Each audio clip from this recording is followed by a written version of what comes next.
The year is 1978, and we are time-traveling movie producers sent back to fix the word that you heard. It's got groove, it's got meaning, it's Grease.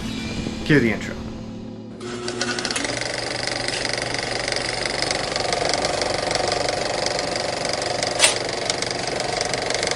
Hello everyone, and welcome to the Mirror Movie Universe podcast. As always, I am Dan, one of the hosts of the show, and joining me today at this special Fireside Chat edition is my good friend and host of the Loud Pedal podcast, Ty. Ty, how are you? I'm doing good. Thank you. Thank you for being here. Thank you for having me on the show. Yes, you mentioned the Loud Pedal podcast. I guess we do that show sometimes right now. I work in motorsports primarily, and I apologize for this taking forever to get set up. But what you're seeing, this is kind of what I do, right? Like, I'm a producer. Mm-hmm. I'm a guru when it comes to cameras, editing. That's just what I've done probably the past 4 or 5 years. Before that, I worked in NASCAR with a radio network. Yep. So I kind of just got into cameras. We met in Charlotte when I lived in Charlotte, so... it's been a lovely vacation, and thank you for having me on the podcast. This is awesome to be here. I love your show. Thank you, Ty. Thank you very much. And knowing that Ty is a racing aficionado, we had to do the penultimate racing movie, not The Fast and the Furious, not Chariots of Fire, not any of the Love Bug movies. Not Talladega Nights. Grease. Yes. Grease with the crazy car chase. And all the music and everything else. It's one of Ty's favorites, and so that's what we're going to talk about today. It's primarily my mom's favorite. So that's very sweet. I grew up watching this show. I told you that it's like my mother's generation's High School Musical. Yeah, right? It really is. Probably a little more raunchy than that. It's kind of the original High School Musical, yeah. Would it be? It's a little more raunchy, right? Yeah. If we watched it again, we'd be like... Okay. There's a lot that goes over your head as a kid, right? You're just like, wait, what? Yeah. What happened? Movies have changed. Yes. All right, so before we talk about what we would change about the movie and what we love about the movie, first we need to tell you what happens in the movie itself. Ty, what happens in Grease? All right. I get the plot line. 1958 is when the movie is set. Mm-hmm. So it's your typical 50s scene, right? Yeah. There's jocks. Mm-hmm. There's grease monkeys. Yeah, the greasers. The mechanics. The guys that like to love work on cars. Yeah. Street race, illegal street racing mostly. Yeah, they're racing for pinks. For pinks, correct. Yeah. So Danny Zuko, who's played by John Travolta. Yep. And falls in love with an Australian. Yes. Now, the wildest part of this is somehow they're on vacation, fall in love. Yeah. Then she becomes a foreign exchange student and moves, guess what, right to his high school. What? Didn't see that coming. Rydell High is what the school's called. So yes. Lovebirds have what we would call they fall in love, they fall out of love, they have, a romantic... Yeah, they have the summer lovin', a summer fling, and then all of a sudden she expects him to be the same guy, but he doesn't want to ruin his cool reputation, and so she's fallen in love with him. He's kind of giving her the brush off. Then he's got this other girl that he takes to the big dance, and it's kind of making her jealous and everything. She falls into a group of the Pink Ladies, right, with Rizzo and the rest of them, and he's got his guys. There's a little subplot with Rizzo and Kaneki, but who cares? And then what happens? I skipped through a bunch. Anything else before the end of the movie? The main kind of things that stick out, like in pop culture, is like Sandy, who is Olivia Newton-John. Yes. A good singer, right? Like, it would be tough to recast Olivia Newton-John. She's like amazing. One of the probably childhood crushes for most, I would say. Yeah. I married a blonde. You can see where this goes. Blonde women are beautiful. So, Olivia Newton-John is stunning in this movie. And the reason that you married your wife, apparently. There's a lot of blondes that are beautiful, right? Including my wife, who's the most beautiful on this earth. I love you, Amarillo. Good job shaking out of that hole. The most beautiful woman on this earth. Amarillo Ray. So anyway, Sandy. that's before you took a hard left, you were on Sandy. Childhood crush, right? Pretty much sewed her outfit on. Yeah. Especially in the one scene where she's walking through the tunnel. Yeah. They're at the carnival, right? The end festival. of the school carnival. Yeah. Tell me about it, stud. Yeah. So she pretty much the pants that she has are like some leather black pants that she pretty much sewed on. I'm not kidding. Like, they had to sew them on. But that's factual. That's not like, you know. But thematically, right? So he kind of changes for her. He tries to do track and become like this jock, and then she kind of changes for him and is like smoking cigarettes and becomes like this bad girl and everything. And correct. They try to win each other over by switching their personas, if you will. Yes. He starts running track and field. He's awful, right? He's unathletic. Yeah. He's then more like into racing, kind of like, you know, how I am, you know, like into more racing and working on cars. He doesn't care about, you know, boring stick and ball sports. And she's like, you know, this good school girl, right? That, you know, goes studying, to the cafeteria, and has books, and you know, it's just this, you know, perfect school spirit and everything. Yeah, would never date Danny Zuko, right? Right. Like, you know, just this proper Australian. Somehow Australian. She doesn't really have an Australian accent through the whole thing. I forgot that she was Australian. Well, it's because Olivia Newton-John is Australian. Until I read the book. She is? Yes. She doesn't really have that thick of an Australian accent. That's why they made Sandy Australian in the movie. It was because Olivia Newton-John is Australian. I didn't even know that. Well, the more you know. Anyway. Anyways, so, yeah. And then they do the big hand jive. There's a lot of singing in it. I would put the soundtrack up in that era that it was made. What was it made in the 70s? The movie? 78, yeah. So let's transition. I would say it's one of the best soundtracks for the... Ty, what do you love about this movie? The soundtrack? Yeah, the music is good, right? Like very catchy songs. You better shape up, cause you need a man. You know, and then what's the pink the hair? You know, the beauty school dropout. Beauty school dropout. Go back to high school. Yeah. You know, and Grease Lightning is an amazing song. Yeah. Right. You know, they made Broadway performances out of it. I'd put the soundtrack up as some of the catchier songs that you would have in musicals for sure. So, that would be a plus. You know, Olivia Newton-John's a plus. Yes. John Travolta, you know, he's funny in it. I mean, like, I'd say it's one of his best movies. Wouldn't you say? Yeah, I would. I wouldn't say any of them are good, but I wouldn't say any other ones are good, but I would say it's definitely one of his best movies. Yeah. And the only you're talking positives here. I have some negatives too. Let's do positives first. Any other positives for you? The cars are cool. Yes. You know, we got to talk about the racing scene, like the whole race and everything. That's a cool scene. That's a fun scene. That's one of the best scenes in the movie. Yeah, I love that. You know, I would probably put that up there. You know, in the top 5 scenes of the movie. The racing scene. You know, because doesn't say, you know, Sandy gets out there and waves the flag, and he's, you know, you know, Danny wins, his boys win, and yeah, he's always, man, what's up? We won, yeah. Well, I agree with all of your loves from it. I think I agree with all of that. I think that they did a really good job. So they started as a Broadway musical, and then it was adapted into a movie. They did a lot to adapt it. If you think about it as a stage production compared to what it would be as a movie, like they have the whole racing scene that you talked about and how cool that is and how fun that is. They're doing it kind of in that, like, I think it's like the LA River or somewhere, like it's in that concrete tunnel, and they're doing all of that kind of stuff. That's fantastic. And the stuff that they're able to do too at the high school and the carnival and everything else, like they really go all out to make it seem like more than just a musical that they filmed, right? It's not just a Broadway production that they put on film. They actually made it into a film and did a really good job with it. They have the whole dream sequence with Beauty School Dropout and everything else. They do a fantastic job. I think that the cast is all really, really good.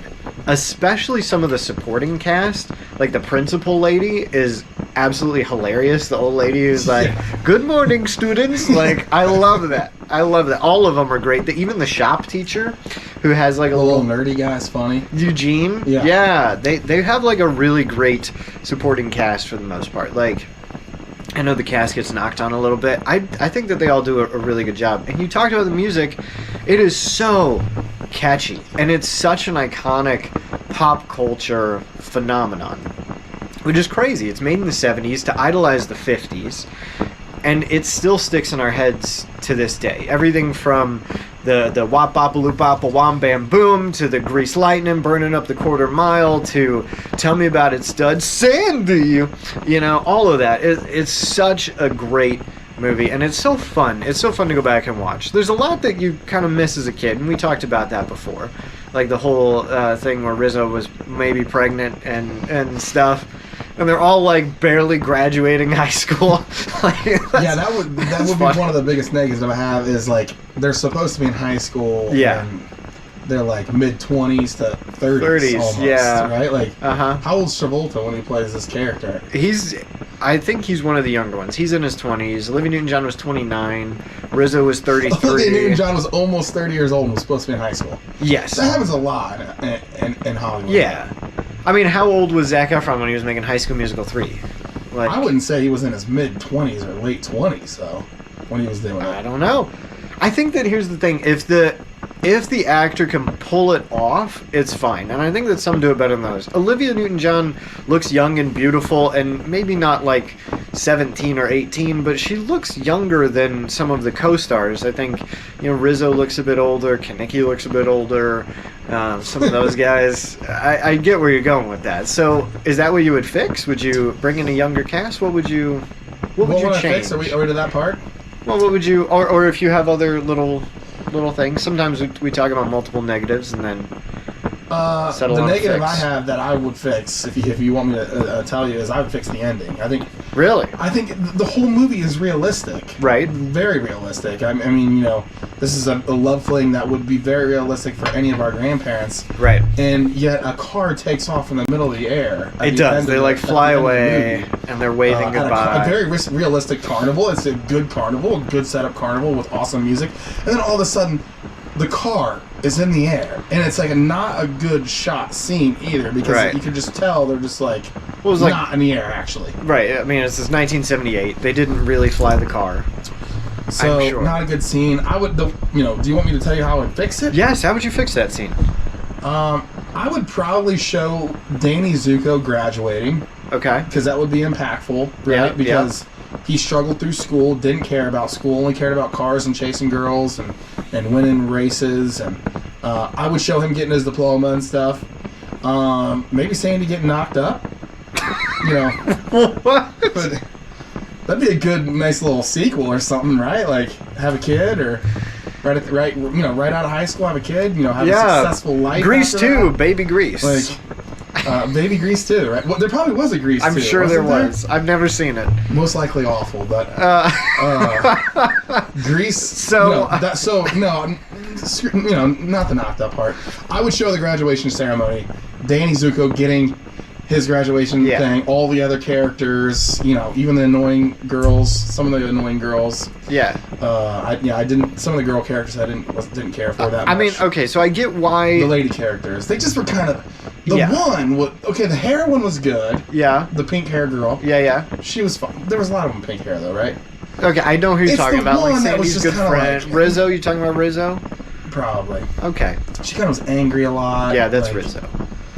Okay. That's the character I didn't care for. I know it's probably, a lot of people defend her maybe, but that's the one I didn't care for as much. She's definitely got a chip on her shoulder. Like I said, graduation ceremony, Zuko, gets his graduation. They move on, have a successful life together somehow. Yeah. But I think the last scene could be the graduation. Okay, so I got two things to say about that. So one, I get why the car thing is super weird. Right, I get why they do it, right? Because in a musical, when it ends, if it's Broadway, everybody just comes out and does a bow, right? And they do the little thing, and they're playing the song, a wop bop a loo bop, and everybody's and then they do a bow, and then the next people come up, they're doing a bow. So they didn't really have a good ending for it. That was the final song. That's the finale. So they just were like, drive off into the sunset. I like the graduation idea, and I think that you could almost give everybody like a little bow. You have them walking across the stage, and then it comes up, Danny Zuko, John Travolta, and then Sandy, Olivia Newton-John, and going on, Rizzo, Stockard Channing, and you go through everybody like that, and it gives them a little bow at the end, like you would in a musical. I think that's a fun way to do it. You like my picks? I do. I did want to throw something at you. Have you ever heard of this fan theory that Sandy and Danny are dead.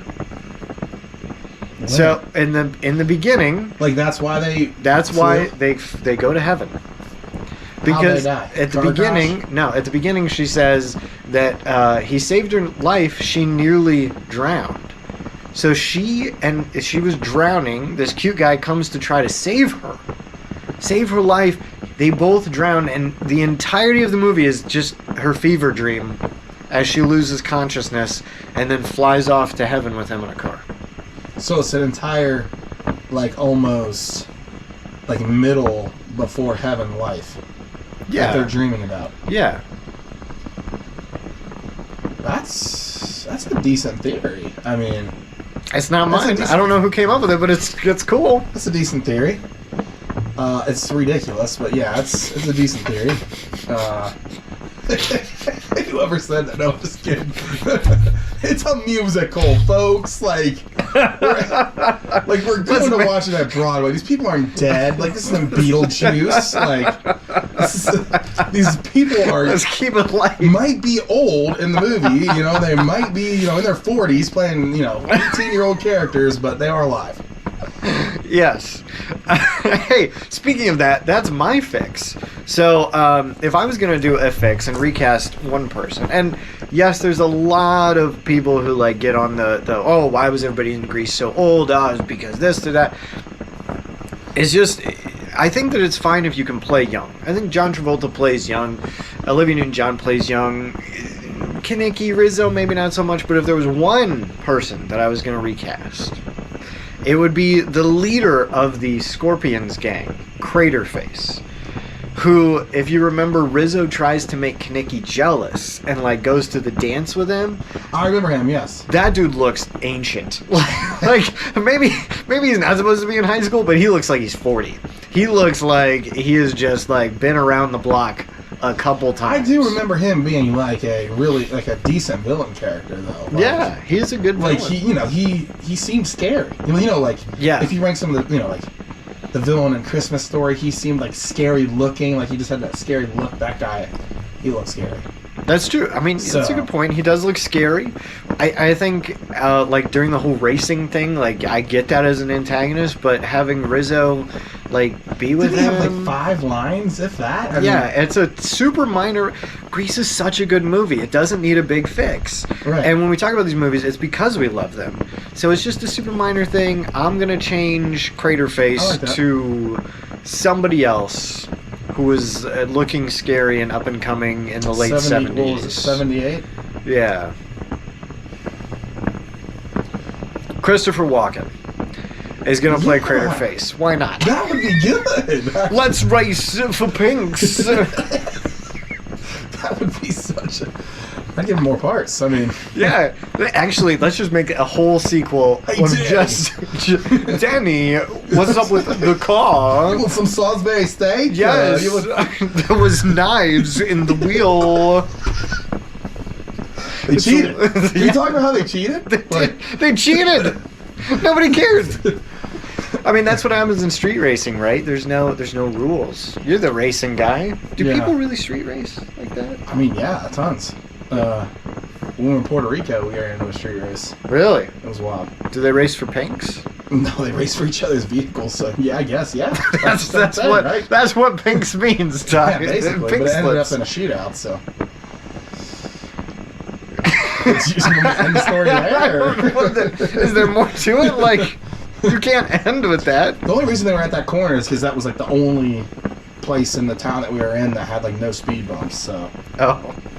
Okay. So, but we weren't staying in the best of town. They picked a bad Airbnb, so that was, yeah. Luckily, we had my military brother there to help us out. Okay. So, on that note, what do you love about Grease? What would you want to fix? Do you like the ending where they fly away in a car? Do you think that it would be more realistic to have a graduation ceremony? Do you think that all the characters are ridiculously old? All the actors, I mean, are ridiculously old playing these characters who are in high school? Do you like the idea of having Christopher Walken in the 70s play the villain? Craterface, the leader of the Scorpions gang? Please sound off in the comments in the thing, and like, comment, and subscribe. Ty, Thank you for coming on the show. You should come back. We should do this again. Appreciate it. Big fan. Thank you. We hope that this finds you well, everybody. Have a good one.